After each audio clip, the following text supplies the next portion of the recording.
If this world were mine. Hey, what's up, y'all? It's Harleigh, and we about to talk Solace Point. I got a chance to sit down and have some good old girl talk with my favorite sisters, Sip and Reed, Sarita, and Nikki.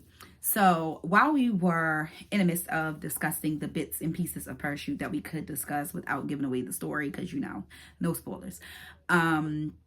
Nikki asks how could, like, she loves Solace Point, and she's like, well, I need more Solace Point. I want more Solace Point. And she also talked about how she loved the representation of Black doctors, and she loved the representation of just this Black everything. Like, everywhere you turn, there's a Black owned business. So I wanted to just take a moment to tell you guys where all you can find Solace Point. Parachute is not the first story that takes place in Solace Point. It is the 6th story that takes place in Solace Point. So before we start our tour, I want to get into exactly what Solace Point is, because I know sometimes it can read like it is a very small town, but it is not. It constitutes a suburb. It constitutes a city. Solace Point is just my own little corner of imagining what a world could look like with very little outside influence. It's a diverse place. There aren't just all Black people, but it is about 95% Black. Most of the governing body is also Black. And a lot of the businesses you see are Black owned. Some of them are large scale. They're not all small businesses. Some of them are mom and pop. Some of them are huge conglomerates that operate outside of Solace Point and also outside of the country. There's a couple global businesses. But for the most part, it is my idea of mixing my urban upbringing with my Southern roots. My dad's side is deep Southern. My mom's side is from up north, Baltimore and New York.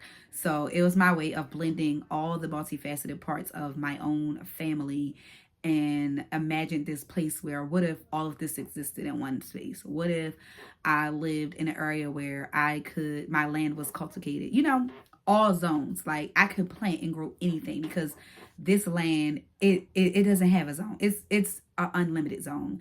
There's no zone B, zone A, zone C. Like we can plant, we can grow anything under the sun right there on our land. And that was really my idea for Solace Point. So it's constantly growing with every story. I can't think. Right now, all the stories that I have planned out are taking place in different parts of Solace Point. Eventually, we'll get to see the hood of Solace Point.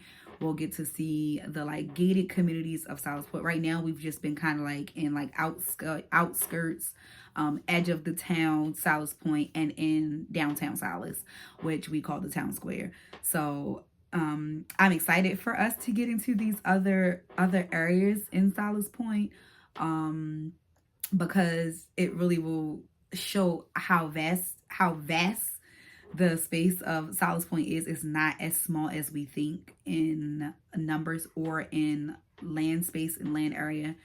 And I am just so happy that people are enjoying Solace Point.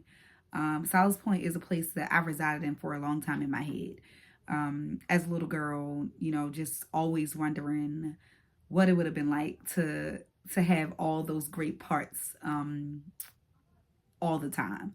Not just summers down south, not just traveling for holidays or whatever, but just really always having my down south and my urban roots right there together in the same space, and just getting the absolute best of both worlds.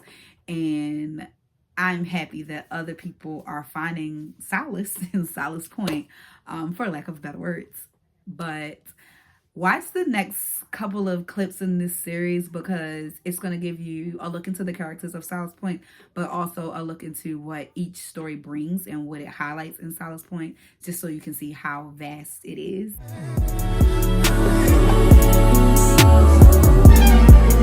If this world were mine.